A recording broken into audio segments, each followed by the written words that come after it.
Dan pemirsa, Muhyadi yang sempat menjalani 5 hari penahanan menurut keluarganya dan sempat menjalani wajib lapor. Menurut Ruslan, keponakan korban, Muhyadi membela diri saat mengetahui maling yang ingin mengambil ternaknya mengeluarkan golok.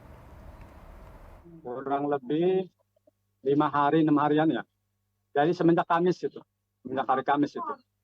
Kamis pagi seperti wajib lapor, pas sampai Polres itu dilimpahkan ke kejaksaan, sampai kejaksaan Bapak Mulyani ditahan. Ada suara kayak jebakan galon gitu.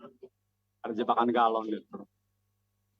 Dengaran gedumbrang itu, paman langsung sontak kaget ngelihat itu. Jadi kelihatannya pas ini sih ya, samar-samar gitu, tahu orang tahu bukannya gitu tuh. Udah aja si paman tuh pulang, pas mau pulang di kandang kambing itu. Dan pemirsa, untuk membahas hal ini sudah bergabung bersama kami pengamat hukum pidana UPH Profesor Jabin Ginting. Selamat malam Pak Ginting. Selamat malam Mbak. Pak Ginting, untuk kasus seorang peternak yang menjadi tersangka usai melawan maling hingga tewas dan saat ini sudah dibebaskan. Menurut Pak Ginting, untuk kasus membela diri dari pencurian, apakah memang sebelumnya ini harus dijadikan tersangka terlebih dulu atau apakah ada yang salah dari penetapan tersangka sebelumnya?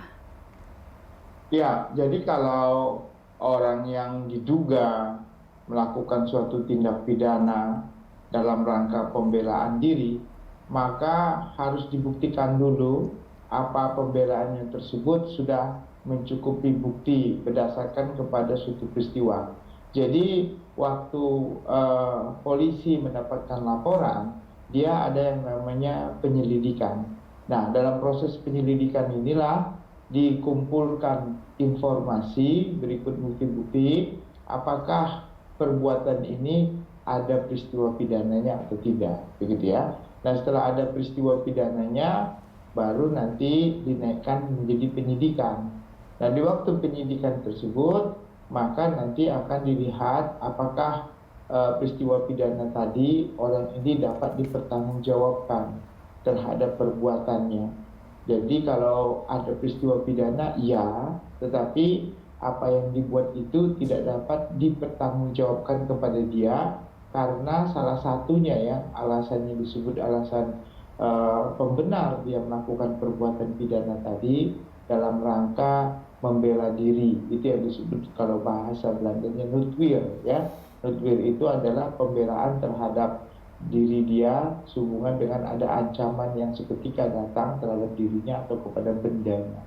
Nah, itulah sehingga seharusnya dalam proses kepolisian tadi, dalam proses penyidikan tadi, mereka mengeluarkan yang namanya SP3 ya, surat pemberhentian penyidikan, dikarenakan bukti pidananya ada tetapi dianggap itu dalam rangka pembelaan, jadi tidak bisa dipertanggungjawabkan kepada orang tersebut. Sebenarnya itu yang harus dilakukan begitu, bukan pada saat di mana orang-orang ini sudah diberitakan secara viral sehingga sampai sudah ini sebenarnya sudah sampai P21, artinya sudah sampai di kejaksaan ya.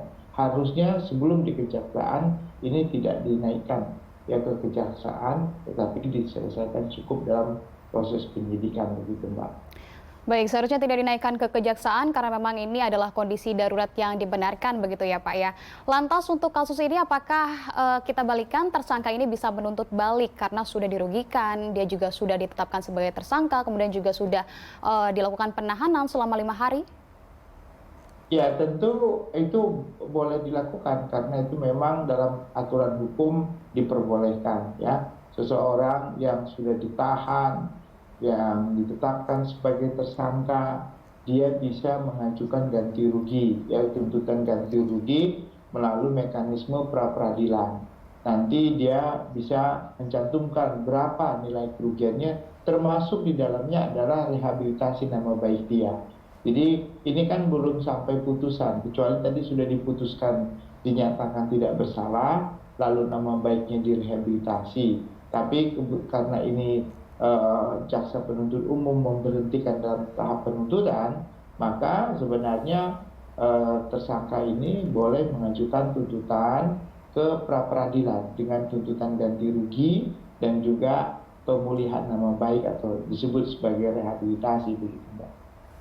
Ya baik, pemulihan nama baik. Mungkin Pak Ginting ini terakhir sebelum kita menutup, mungkin apa penjelasan dari Pak Ginting agar kasus serupa tidak kembali terulang? Karena kita tahu juga kasus serupa pernah terjadi pada 2018 silam, di mana ada korban begal yang ditetapkan sebagai tersangka karena membunuh pelaku begalnya itu. Dan karena tentunya ini juga membela diri. Bagaimana menurut Pak Ya, Ginting? jadi kalau berdasarkan bukti-bukti yang ada yang sudah disampaikan terkait adanya contohnya ya, ini pembelaan terpaksa sebenarnya sudah cukup ya dengan adanya bukti golok versus gunting, lalu ada 2 lawan 1 dan dilajukan di tengah malam, pagi hari ya, jam 3 begitu tidak susah untuk bisa melarikan diri. Jadi sebenarnya penyidik-penyidik ini dibekali ya pengetahuan. Dari tanya ahli, cuma permasalahannya mungkin ahli yang dihadirkan hanya dari sisi kepolisian. Orang yang miskin ini seharusnya mendapatkan bantuan hukum ya secara cuma-cuma sehingga dia bisa membela haknya begitu. Nah, jadi kalau dia pun contohnya tidak bisa dibela oleh penasihat hukum, paling tidak ya penyidik ini harus memahami. Jadi komprehensif lah ya, jangan sampai ada adigium mengatakan no justice no viral kan, ini kan kebetulan karena viral sehingga banyak yang concern terhadap ini sehingga turun tangan semuanya begitu. Padahal jangan sampai seperti itu gitu. Jadi bisa nanti sebaiknya dalam menetapkan seorang tersangka harus benar-benar diyakinin itu benar-benar ada niat, ada perbuatan. Kalau tidak bisa dipertanggungjawabkan kepada dia karena pembelaan terpaksa seperti ini, atau karena berusaha untuk membela atau mempertahankan haknya atau bendanya, sebaiknya tidak dilanjutkan begitu. Baik, terima kasih banyak kalau begitu atas informasi dan juga waktunya pengamat hukum pidana UPH Profesor Jamin Ginting telah bergabung bersama kami di Berita Satu Malam.